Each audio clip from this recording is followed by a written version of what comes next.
both get a flag right there. Room for everyone. Yeah, Mayor. Stand there.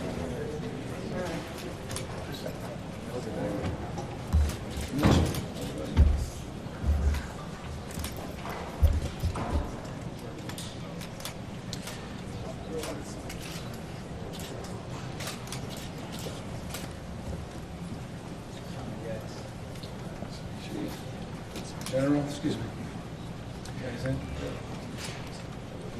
All right. We would like to thank everyone for being here this afternoon.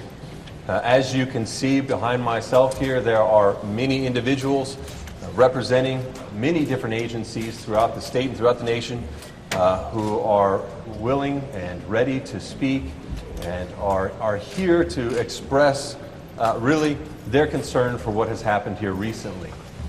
So as in the other press conferences, we will go ahead and allow each speaker to say what they're going to say, and after which we will go ahead and have a brief opportunity for some questions before we have a one-on-one breakout and we end the press conference. So let us please all hold questions until after each speaker has had their opportunity, and that will help things to flow more smoothly. So now let's go ahead and start with the Ridgecrest Police Department Chief McLaughlin. Man, there's no more room on this. Thank you all for coming. As you can see, there's a lot of people that care about this community by those that stand behind me. And you guys are here to obviously not see me. So we reported earlier that it is hard for the world to see how we are feeling and how we've felt over these past few days. I've had the opportunity to show the governor, Cal OES, and the dignitaries that stand behind me some of what we've been experiencing, because it is internal. Not only internal personally for myself and our community, our buildings, and everything around us. It is hard to see from the outside. So I hope that they've taken that opportunity and they've been given that sample of what we've been going through for these past few days. So with that, I will turn it over.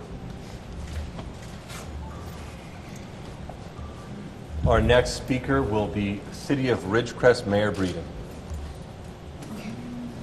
Good afternoon, everybody, and welcome, Governor. Thank you for being here. He called me the morning right after the quake, and he said, "What can I do? How can I help? I'm here." And naturally, I thought, okay, those are great political words. I will never hear or see from this man again. Wow, was I wrong. Here he is. He's offering help. He's giving us ideas.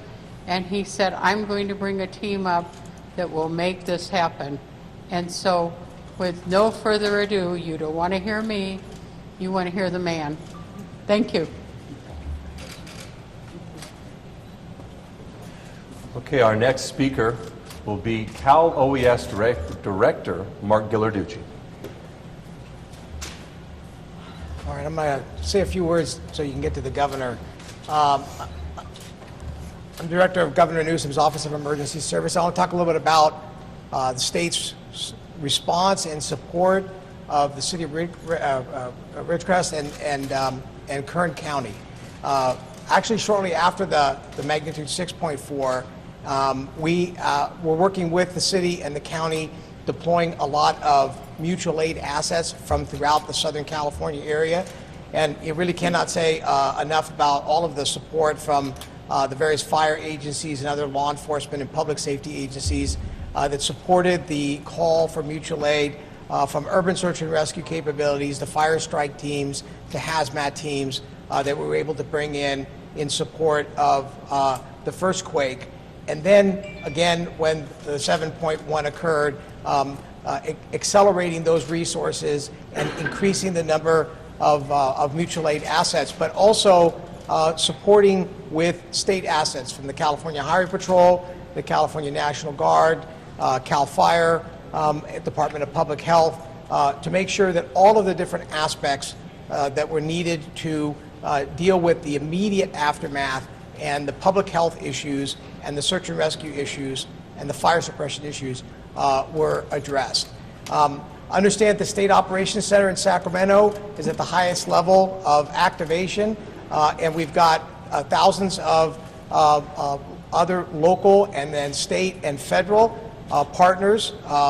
Very early on, FEMA got engaged with us, and the governor did proclaim a state of emergency almost immediately after the 6.4, and then ratified it again in the 7.1, ensuring that that opened the pathway for all assets, but also made the request to the White House for direct federal assistance, and FEMA has been with us every step of the way, and we're very appreciative of that.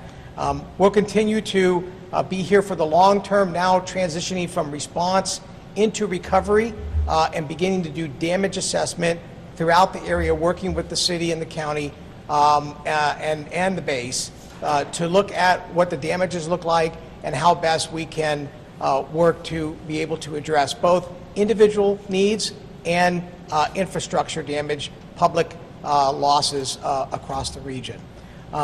So with that, happy to now introduce our governor, Governor Gavin Newsom. Thank you. And thank you all very much for all your coverage and your participation in the reality in the last 48 hours. It's been extraordinary, not only for all of us here in California, but I imagine for people around the world wondering what's happening in the state. It's been a remarkable many months in California. I just got off the phone 5 minutes ago, quite literally 5 minutes ago, with the president, just reflecting on the fact 6 months ago we were battling a fire in Northern California, the Camp Fire in Butte County, and battling fires at the same time concurrently down in Southern California, the Woolsey Fire, now earthquakes. As a former mayor of San Francisco, it's a fourth-generation Californian and San Franciscan, earthquakes are as familiar to me as they are, I think, now to everybody down here.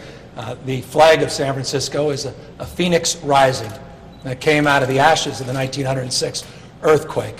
And the phoenix rising is symbolic because San Francisco rose from those ashes and became stronger, more resilient city as a consequence of people committing to each other, committing to a sense of community, committing to their city and the state and this nation, collectively who we are as a people. And I think that resiliency, that same level of commitment is demonstrable when you walk around this community. I've had the privilege of spending time with the mayor, with your district attorney, your police chief, and many other leaders, city administrator, to city council members, members of the Board of Supervisors I've had a chance to talk with. People are more resolved than ever to rebuild, but rebuild with an enlightened sense of what this community can be moving forward. And I think some of the most interesting conversations we had were in that spirit. How can we be stronger? How can we be better? How can we be more self-reliant, not just more resilient as a community? And our expression was one of commitment, not interest, in helping support that cause. As the director said, we're now moving in a new phase, but for me, this phase extends beyond just the immediate term, the next few days, the next few weeks, as all of you move on and the cameras move on, as we move from another natural disaster, maybe man-made disaster, community here is going to, I think, rightfully expect that the state of California has their back, that the federal government has their back. There's no doubt in my mind, after talking with the president, he's committed in the long haul, the long run, to help support the rebuilding efforts. We are as a state as well. And so I'm here in that spirit of gratitude, spirit of respect for the leadership assembled behind me, to the first responders, many of them that are getting their first hot meal. Many of them haven't seen their kids. Many of their kids who haven't seen their parents, that are in shock, quite literally in shock, because they're scared to death to go back home until mom or dad get back home and make them feel safe. To all of those folks out here across not only this city and this remarkable naval base, by the way, a naval base, for those that are not familiar, a naval base that's larger than any other land naval base anywhere in the Navy's portfolio, a third of the landmass of the Navy exists just here in this community. You want to talk about a patriotic community. You want to talk about a community completely tied on the 4th of July to the values and principles of patriotism and love of the flag. Come here on 9/11 when they do the memorial, the remembrance, and thousands of flags are lined up here. The idea this happened on 4th of July and happened right here with the community that really is connected to our armed forces also is a remarkable thing, and just it's a point of spirit, it's a point of pride that sort of extends to this community, extends to our commitment to this community, not just as a state, but I hope as a nation as well. So again, thank you to all of the extraordinary work of the first responders. Thank you as well in closing to the community. I just was out at the mobile home park. Many of you have been out to the mobile home park. It's interesting, I was up in a Napa earthquake. Some of the most significant devastation occurred there. It's a socioeconomic issue as well for many that don't have the means or mechanisms to go once they're red tagged. They don't have a place to go. They don't have, in many cases, family members. But that sense of community was alive and well there, and it was wonderful to see. And so, again, just know California is committed to rebuilding. California is committed to this region, and California is committed, in closing, to do more to raise consciousness and awareness around the fact that our beauty, California's extraordinary beauty, is defined in many respects by seismology and by these quakes. There's a reason these mountain ranges are here. There's a reason California is what it is. And so the folks in Los Angeles that I know aren't sleeping as well over a 2-night period, we all have an opportunity now to get more prepared, to be more vigilant, to look at our building codes, look at our home hardening, to look at that alert system, and I'm happy to answer any questions about what the state will be doing and has been doing on a state overlay, on an early warning system, which we are fully committed to and is a lot farther along than some actually may believe. We all, I think, have a unique role and responsibility to prepare individually to be prepared for the next earthquake of magnitude even greater than 7.1. So thank you all for being here, and we happily, this is the moment, will take any questions, and any of us here, including Commissioner of CHP and General Baldwin of the National Guard, are all here to answer any of your questions. You said you spoke with President Trump 5 minutes ago. What promise or pledge or declaration did he give Just you? commitment, whatever you need. It's the words I'm familiar with. The President made those commitments, and for folks in Butte County, made those commitments to folks down in Woolsey, and he's fulfilled that commitment. There's no question, any of you, you've all written and run these stories. We don't agree on everything, but one area where there's no politics, where we've worked extraordinarily well together, is on emergency response, recovery, and increasing that emergency preparedness. And this is consistent with that relationship, and I want to thank the President for his outreach, but more importantly, for FEMA. We have our regional director of FEMA, happens to interestingly live, Bob, in San Francisco, and he represents this region. We're getting to know each other well because of all these fires and now these earthquakes, and FEMA has just been extraordinary, and that's an extension of our federal administration. Job well done. What did you see on the tour, and did you speak to any residents? Yeah, we spoke to the residents, but what we saw on the tour is exactly what the police chief said. We saw what many people don't see, and that's what resides inside. The chief has made this point to you over the course of the last few days. I've watched it, I've heard it. He's made it privately in the car as we were touring around. You don't notice the damage until you open that door. We were, forgive me, or for those at Sears, they're happy to hear it. You walk into that Sears, and we were with the gentleman that runs it. He says, this was the damage on Thursday. This was the damage on Friday. And you walk into Sears, you wonder if there's any damage at all. Right when you open those doors, you see something very different. Go to the mobile home park, the same thing. Red tags are there for a reason. You see a few bricks down, but you don't see what's behind those doorways. So folks were making that point, not only first responders and your leaders here, but also the community leaders. It was interesting, just at the mobile home park, they were very pleased that the water was on, but they said, slow down on getting the gas back on, just because, this is a challenging time for us, and we're a little nervous about what's going on. It's just, that's the ebb and flow of this moment. But most of the intersections are back up, not all of them. Most of the roads, Caltran, our state transportation folks, got those roads back up. Obviously, our two investor-owned utilities, Edison and PG&E, I think have done an admirable job over the course of the last 48 hours. A little bit more work to do. We were just down at the hospital. Thank you, Jim, and his team down there. Heroic job. That's always the toughest job. And they're battling. You know, someone said, boy, Jim, you walk on water. And we quite literally were walking on water because it was flooding still in there, and they got to clean up the water. But that's the spirit. Everybody rowing in the right direction.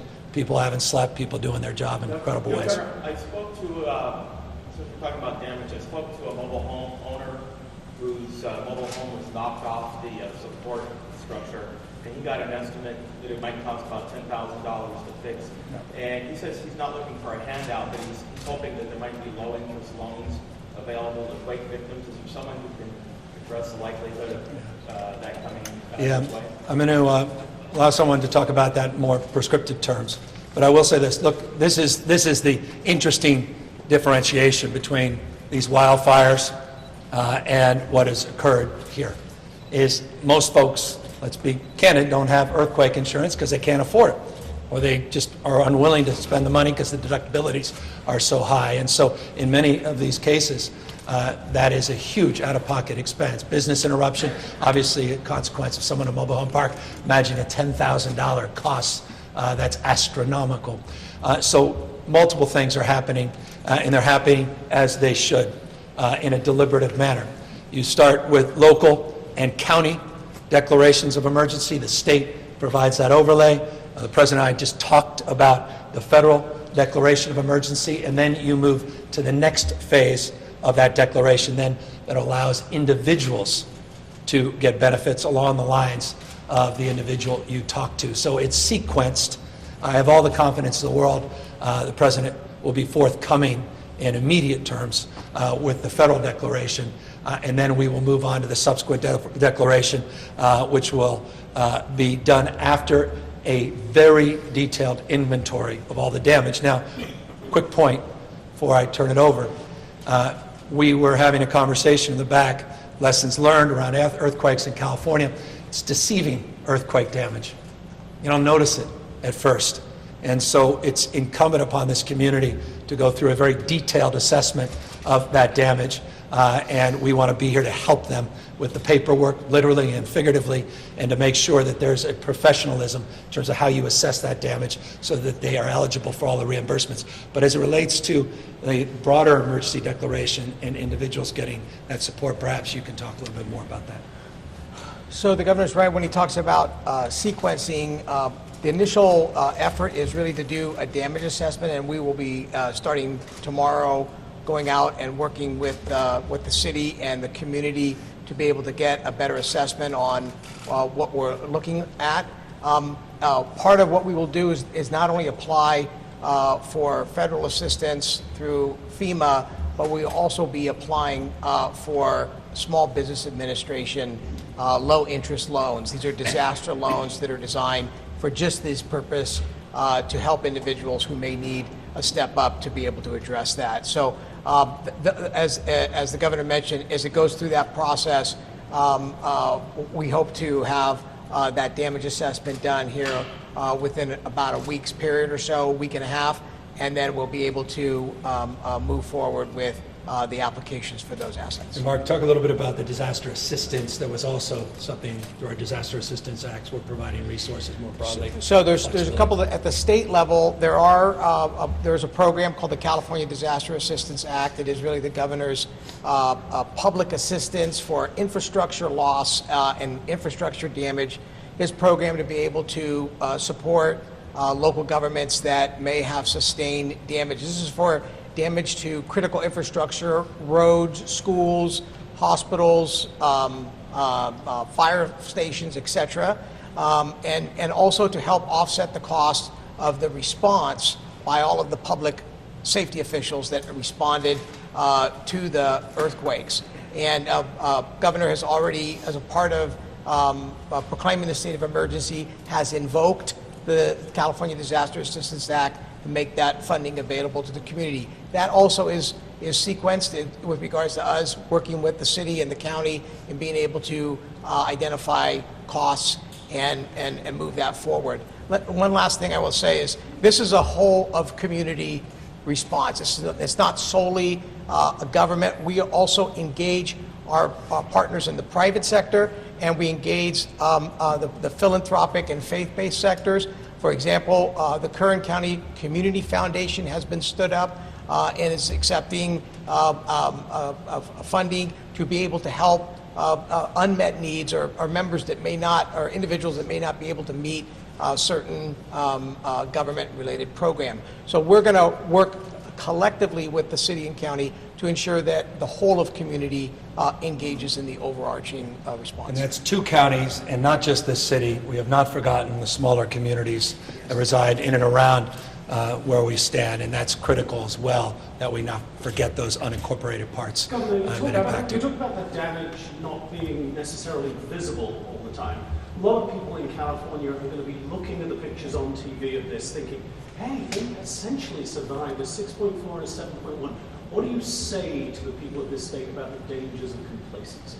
Well, I mean, you've got to be prepared, but at the same time, you know, I've lived through 3 or 4 quakes in my lifetime, and I was there, I don't remember give my address, but 15 Rico Way in the Marina District in San Francisco, walking out to watch the World Series, literally walking my doorstep. It was 5:00-something p.m. in 1989, and that was a 6.9 quake. That's indelible in my mind. 7.1, I can't even imagine. Look, we can't be complacent. Remind people this all the time. One of my first meetings was, Governor, I got sworn in. I said, we need to prepare for an earthquake. And this is not being precedent. This is just being a historian. It's the greatest predictor of the future is the past. That's California. But I just want folks to know, I got a call, I'm not making this up, for someone in Mongolia, a friend of mine, says, my gosh, you guys all right? Felt the whole state had collapsed or something. You know, California is doing very well, folks. It's a remarkably large, diverse state, and it has some of the toughest building codes in the world. Post-2008, no state is doing more to secure its infrastructure. We just got to get in that old building stock, and we got to prepare. And a part of that preparedness as well, in terms of being vigilant, is making sure that we get this early earthquake warning system up and running at a statewide level. 70% of it's done. We're putting the infrastructure in. It's not going to be done in 476 cities, 58 counties. It's got to be done at a statewide level. It's a partnership, obviously with USGS and Caltech, but also UC Berkeley and the state itself. We're building out that infrastructure. The final infrastructure is being put into place. I think it'll be 1,100 of these pre-positioned seismometers, or whatever the infrastructure nomenclature is, because there's multiple types that are being put into place. But know that we are committed to rolling that out shortly. I don't want to overpromise when, but also it goes to where technology can also aid in terms of early warning. And in this case, not that interface that we've been talking about, which is with the public, but first with critical infrastructure, automatic shutoffs on train systems and rail systems. The ability with that early warning to recognize that we have to reconcile the legitimate concerns around, Aliso Canyon.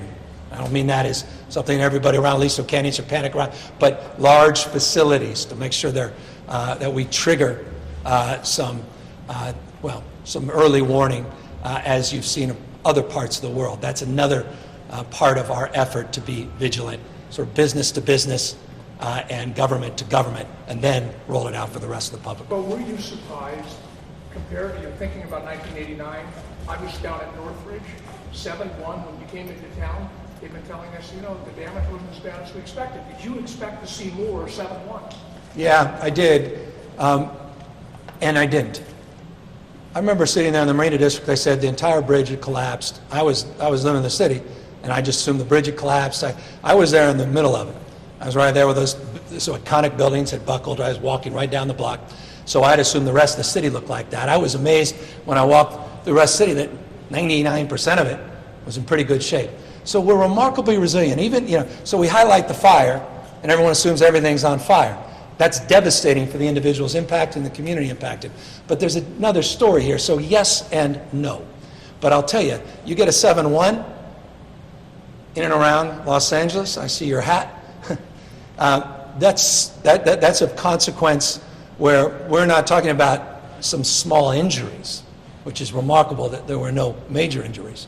We're talking about a magnitude of number of people who've lost their lives and property damage in the billions, not the tens of millions or low hundreds of millions. So, look, we've got to be prepared. This is a wake-up call, not for this community. It's reality for this community, but it is a wake-up call for the rest of the state and for other parts of the nation that are not immune from this same kind of activity. Are you surprised there's not more damage from a 7.1 quake here? Yeah, I mean, after the 6.4, and then you impact that on top of 7.1, yeah, no question. I mean, we flew in here, and by the way, we flew in the naval base. There's a lot of damage out there.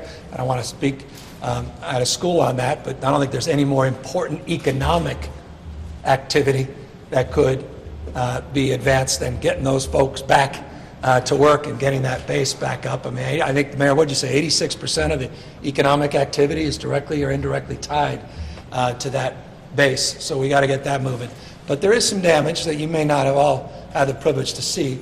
That is, again, the point that needs to be reinforced. It's just not visible.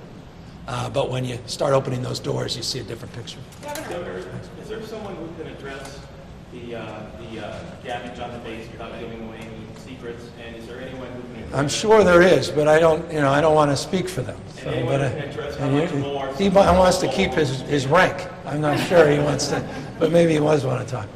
Yeah. Forgive me for putting you in this spot. Thank you, Governor. Yeah. So, Captain Paul Dale, Commanding Officer at Naval Air Weapons Station, China Lake. So, we had initial assessments. We had moved from the recovery, or we had moved from the into the recovery and cleanup phase after the 6.4. Now, after the 7.1 last night, we pretty much started over. We're transitioning now, just like was mentioned, for the local area, the community, into that also recovery and cleanup phase.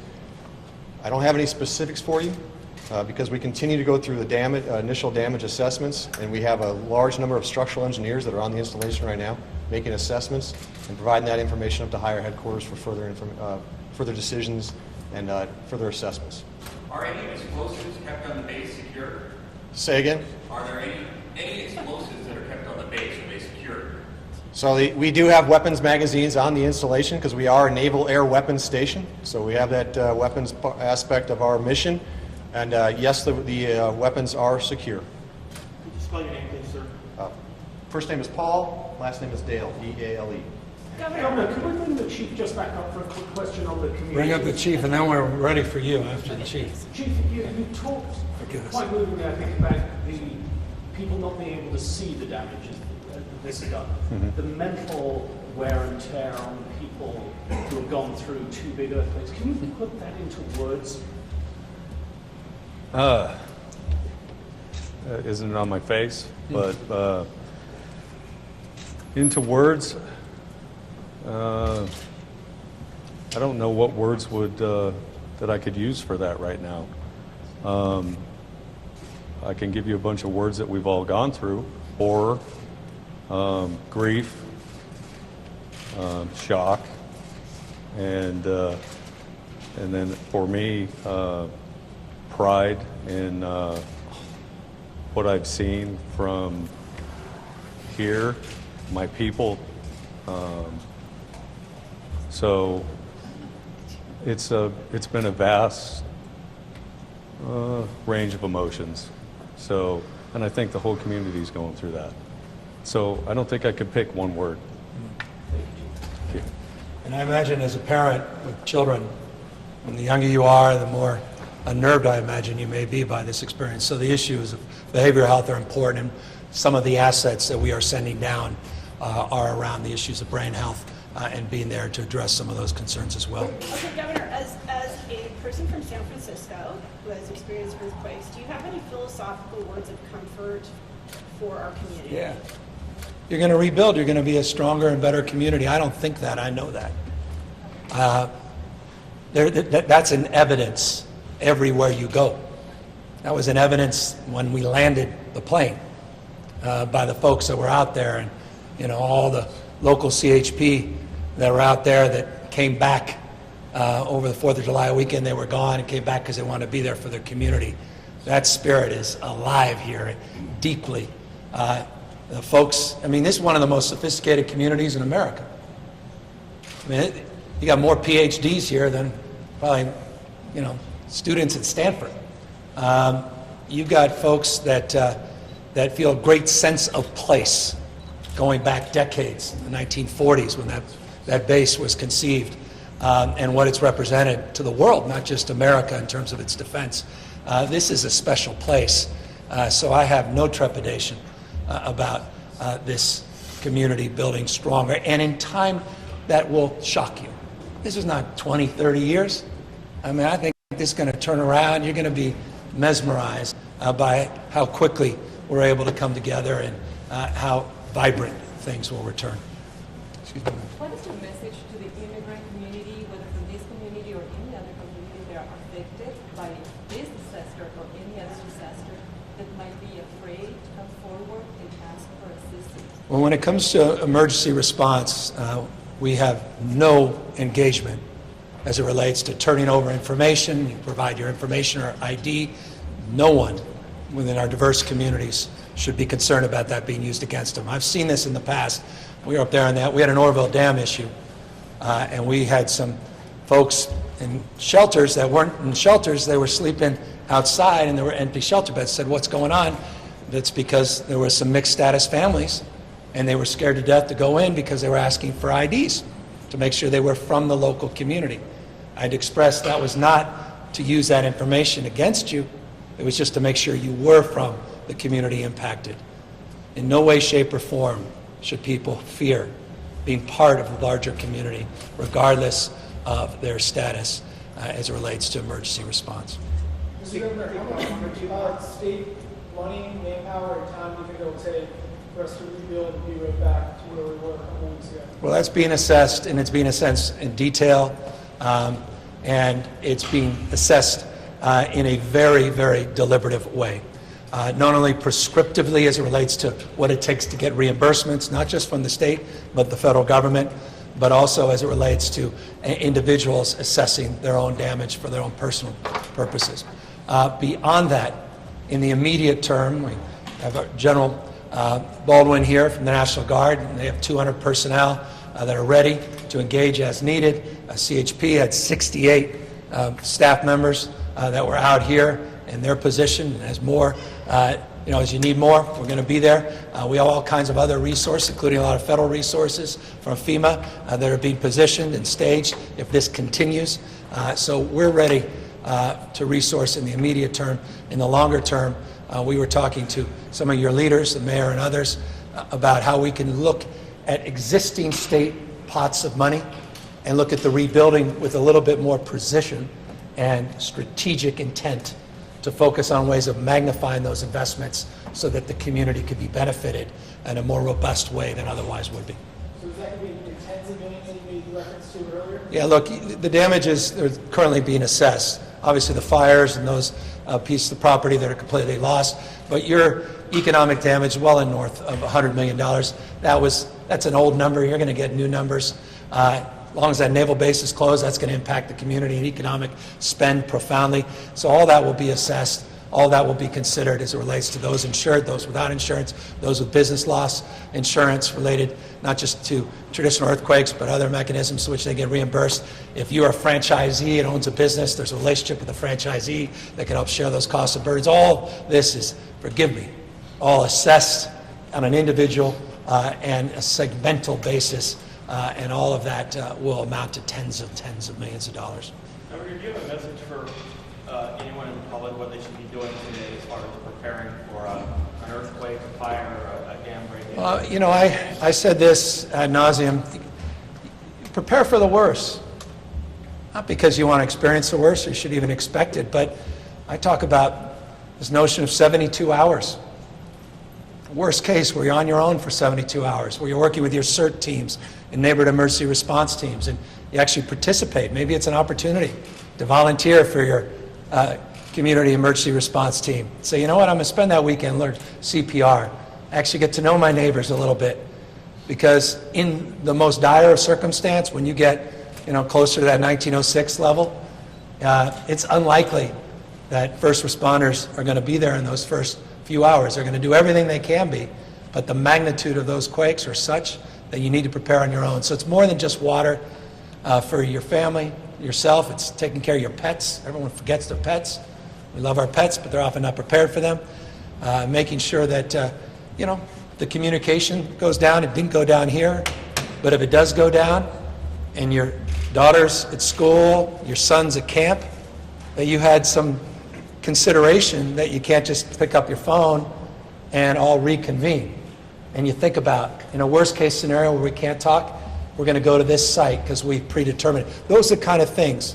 Putting together those emergency plans on an individual basis based on your own circumstances, I think is something everybody should do. That's the price of admission as a resident of California. Governor, I have a question. You touched upon it briefly about help to the immigrant community. Some federal help, though, doesn't it have strings attached that people must be either a legal resident and no undocumented immigrants can apply for that federal aid? Yeah. Would that be the case here? If federal money flows to California to help immigrants here, must they be legal residents or cannot be undocumented? So that's certainly the case in certain categorical funds. But what I'm talking about is just the emergency and recovery phase, that people should feel secure going to shelter. People shouldn't put themselves in harm's way. People should know they have the right and access to the emergency room, that they have those same opportunities as everybody else without fear. That's the most important thing. As it relates to those subsequent phases of where people are eligible for reimbursements, that's absolutely true, and one would have to navigate that on a case-by-case basis. The state does certain things, but the federal government undoubtedly has different rules and regulations. But any money is coming from the state, would people need to be legal residents? Yeah, and Mark, you could talk more prescriptively, but that's when we move through the immediate emergency phase and recovery phase. That's a different phase. So if I understand your question correctly, you're talking about coming and getting state assistance. So right now, the state program that we're invoking is a public assistance program. This is focused immediately on public infrastructure damage. In other words, damage to roads, bridges, and the cost of responding to the emergency. The state doesn't have, per se, an individual assistance program. So when I say whole of community, what we do is we invoke the larger community to bring to the state's response and recovery operation those programs that aren't necessarily governmental. And when the governor speaks about the opportunity for all demographics to be able to come in and get assistance, when you come into the state, you have opportunity to be able to access all of those programs. We will work with the city and the counties that have been impacted throughout the region to open up what's called a local assistance center. That local assistance center will have a variety of state and local programs, not necessarily federal yet, state and local programs, which will include philanthropic, faith-based, and other kinds of programs that every Californian or individual who has been impacted by the disaster can take an opportunity with. Regardless of their status. Regardless of their status. Thank you. Last question, are we good? Thank you all very much. Thank you, Dad. I appreciate it. Thank you, guys.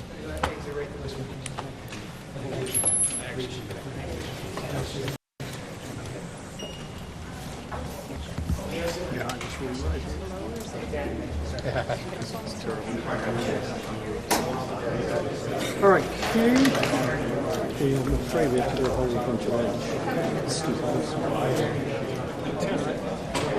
I think it's 10 seconds. So I'm going to make the one line. Oh, I know.